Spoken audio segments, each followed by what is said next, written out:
Welcome back to the deep dive. Today we're doing something a little different. We're zooming in on a map. I want you to picture a very specific, and I think very deceptive, stretch of road in Southern California. You're in Orange, California. Maybe you're grabbing a coffee in Old Town, near Chapman University, and you need to get to the Anaheim Convention Center. And it looks incredibly simple on paper. In fact, if you look at it on a standard map, it looks like you could almost walk it if you were feeling ambitious. It does. It looks like a literal stone's throw. You think, okay, that's a quick 10, maybe 15-minute drive. Yeah. You check your GPS on a Tuesday night, and it's a breeze. Green lines all the way. Right. But today we're unpacking why that short drive, specifically on what we call event days, is essentially a trap. It is. It's a logistical illusion. That's really the best way to put it. A logistical illusion. I love that because we're looking at this fascinating guide from Limo Service Orange, specifically their Orange to Anaheim Convention Center Transportation Guide. And the mission here is really interesting. It takes something mundane, getting a ride, and reframes it. It reframes it as a critical part of professional performance. Exactly. Right. And to understand this, we have to look at the core concept they introduce. It's a term I hadn't really thought about before in this context. High-intent transportation. High-intent transportation. Okay, that sounds intense. It sounds a little like special ops. It is, in a way. I mean, think about the typical person trying to get from Orange to the convention center during a massive trade show. This isn't a casual tourist heading to Disneyland. No. This isn't someone browsing for souvenirs. This is someone who has a problem to solve, and they have to solve it immediately. The problem being, I have to be there, and the clock is ticking. Exactly. I need to get there on time, I need to keep my team together, and I cannot deal with parking chaos because I have to perform the second I walk in the door. That is high intent. You're committed. You are committed to the event. And what the source material highlights is that for these people exhibitors, corporate teams, keynote speakers, the transportation isn't just a ride, it's logistical defense. Defense against what exactly? Are we defending against traffic? We are defending against the chaos of the environment. I mean, let's unpack the geography a bit, because I think people underestimate the physical reality of this area. Yeah. You mentioned it looks short, but on event days, the dynamics of Harbor Boulevard and Catella Avenue just completely change. The source calls this the surge, which sounds ominous. Well, it is. It's a synchronized migration. Think about the flow of human movement. On a normal day, traffic is distributed, right? People go to work at different times. They run errands. Right.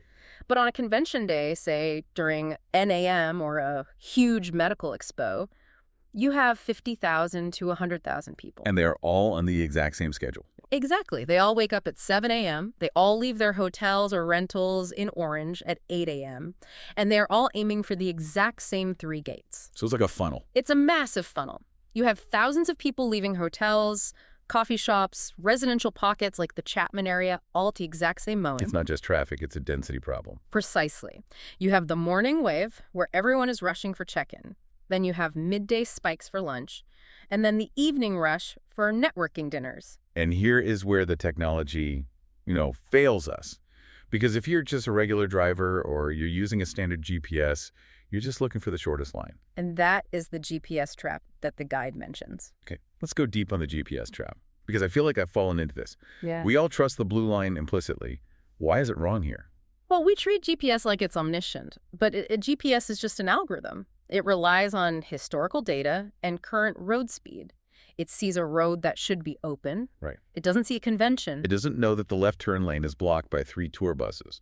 Exactly. Drivers without local familiarity, and this happens all the time with gig economy drivers who might not be from the area, they just follow the line. They see 12 minutes and they believe it. But the professional drivers, they know better. The professional drivers, especially the ones focused on convention transport, know that the line on the screen is actually a gridlock zone. They know the back doors. They know how to approach that resort district efficiently to avoid the bottlenecks. They are predicting the traffic, not just reacting to it. That's a key distinction. Prediction versus reaction. And the source mentions a specific pain point that I think anyone who has been to a big expo recognizes immediately: the curb. The convention center curb. It is the last mile problem, or really the last 100 yards problem. Explain that, because on the map, the curb is just the destination. During a huge event, those drop-off lanes fill up instantly. They are designed for a certain flow, not for 500 rideshare cars trying to squeeze in at once. Right. So if you don't have a structured drop-off plan, you aren't getting dropped off at the door. You're getting stuck in a queue of taillights for 20 minutes while your meeting starts inside. Or worse, you're getting dropped off 3 blocks away because the driver gets frustrated and just gives up. Exactly. And now you're walking in the sun in a suit. That brings us right to the stress control aspect. The guide breaks down 3 core needs for these high-intent travelers: timing, stress control, and image. Let's talk about stress control. Yeah, this is the hidden killer of productivity. It's all about cognitive load. Imagine you are about to pitch a $1 million contract. Or you're about to speak to 500 people. Your brain should be rehearsing your opening line. It should be reviewing your data. You should be getting in the zone. Instead, you're watching an ETA ticker go from 5 minutes to 15 minutes to 25 minutes. Exactly that. You are just dumping cortisol stress hormones into your system right before you need to be charming, sharp, and collected. So the reliable transportation, it acts as a kind of buffer. Ideally, yes. The guide argues it creates a cognitive buffer. It allows you to ignore the road. If you're in the back of a car knowing, with 100% certainty, that your driver has it handled, you can use that time to work. Or meditate. You reclaim that mental energy. Energy you can't get back once you walk into that hall. Then there's image, or as they call it, momentum. This is fascinating for corporate teams. I mean, how does my ride affect my image? Well, imagine you are a sales team. You have a big pitch, a client introduction at 9 a.m. If you take a gamble on your ride and you end up stuck on Catella Avenue, sweating, texting apologies. You arrive frazzled. You're the sweaty executive. You arrive defeated. You've lost momentum before you've even started. The source argues that corporate travel is about arriving calm, prepared, and ready to perform. The ride is the preparation zone. And if that zone is chaotic, the performance suffers. It creates a convenience paradox. That's a term I pulled from the notes that I really like. Yes, the convenience paradox. The idea that staying in Orange, maybe at a nice rental house, it feels convenient. It's close. But that convenience just evaporates the second the ride plan fails. It disappears completely. It's a mirage. Staying close means nothing if you can't bridge that gap reliably. Which brings us to the big debate in the guide. Rideshare versus a professional service. Yeah. Okay, let's get into this. Yeah. Because I think the default for most people these days is, I'll just grab an Uber. It's a reflex. You open the app, press the button. Why does the source say this fails during conventions? It works fine on a quiet Tuesday, but we have to talk about variable versus constant. A rideshare is a variable. The price is certainly variable. We all know that. The price surges, yes. Well, but more importantly, the reliability is variable. During a convention week, the whole system is stressed. The demand spike is just vertical. And the supply doesn't always match. Exactly.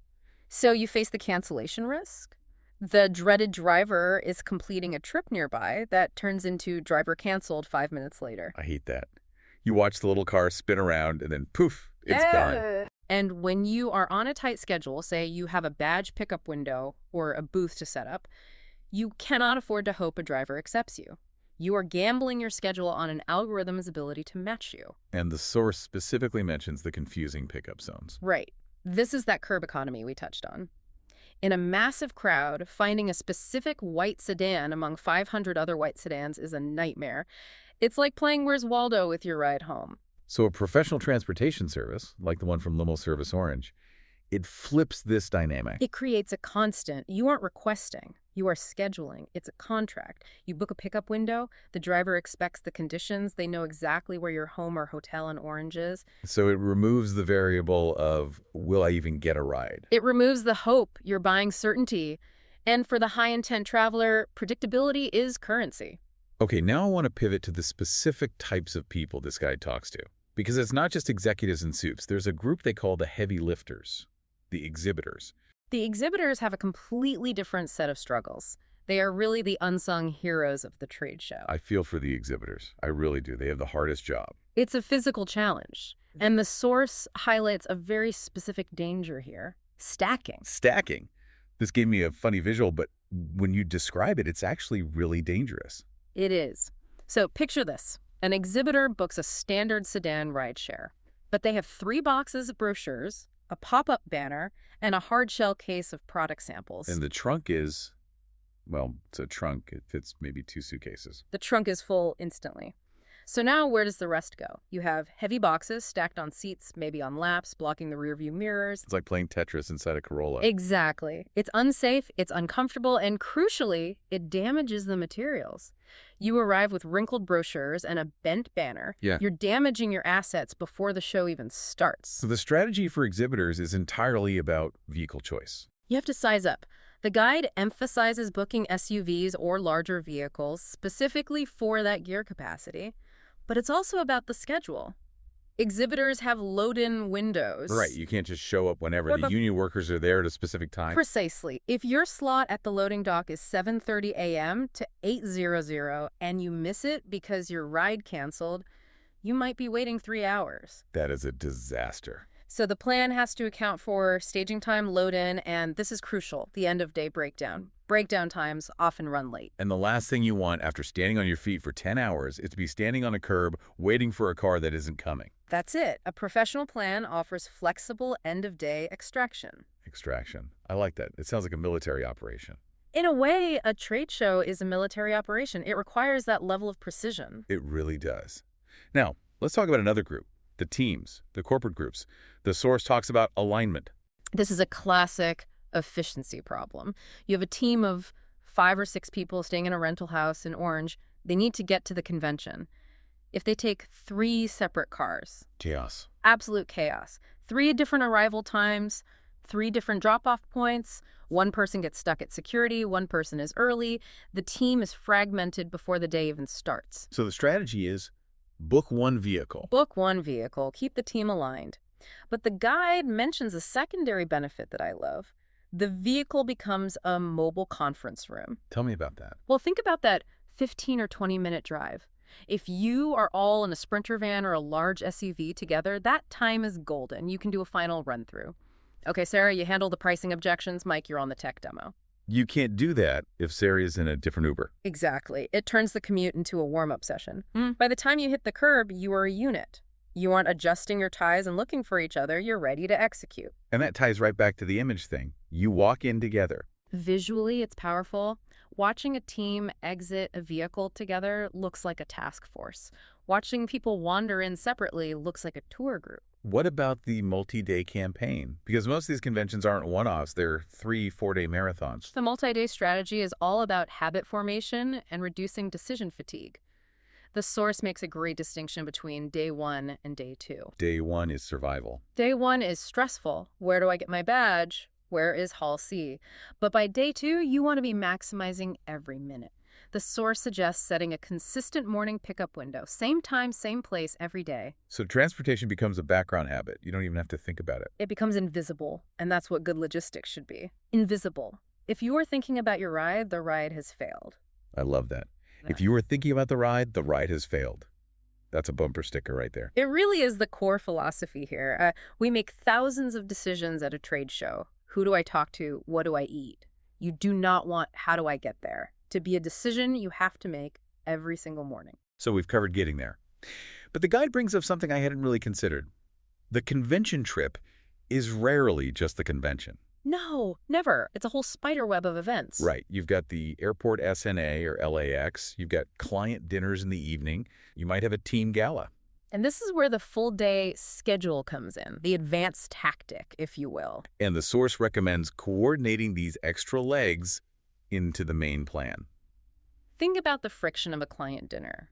You finish at the expo, you're tired, you have to get 5 people to a steakhouse. If you rely on ad hoc rides, you're coordinating multiple pickups, people are waiting on the sidewalk in their nice clothes. And you're reparking. If you drove yourself, you have to find parking at the restaurant. Exactly. You fight traffic out of the convention garage, drive to the restaurant, fight for parking there. It disrupts the flow. Special event transportation means the car is there. It takes you from the expo to the dinner. It waits. It takes you home. It's seamless. You're not switching modes. You are avoiding the hassle of rebooking. And again, it protects the image.